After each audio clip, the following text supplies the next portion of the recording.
Здравей! В това видео ще ти покажа как да си направиш имейл в Gmail. За целта трябва да влезем в страницата на Google. Когато тя се зареди, трябва да кликнем върху Gmail. Когато се отвори следващата страница, трябва да кликнем върху създаване на профил. При отварянето на следващата страница трябва да въведем нашите данни.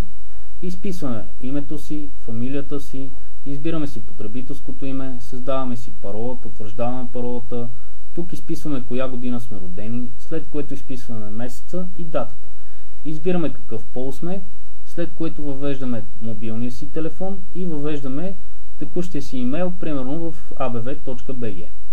Кликате върху тази отметка, за да докажете, че не сте робот, след което приемате условията на Google, като кликнете на тази отметка и давате следваща стъпка. Тук избирате по какъв начин да получите авторизиращия си код. Дали чрез SMS или чрез гласово съобщение. Аз избирам чрез SMS и кликате напред.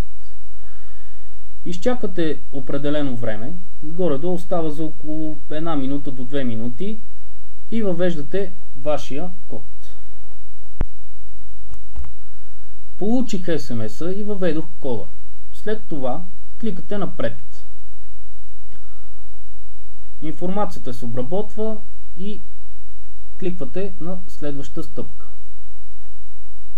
Когато се зареди следващата страница, кликате напред към Gmail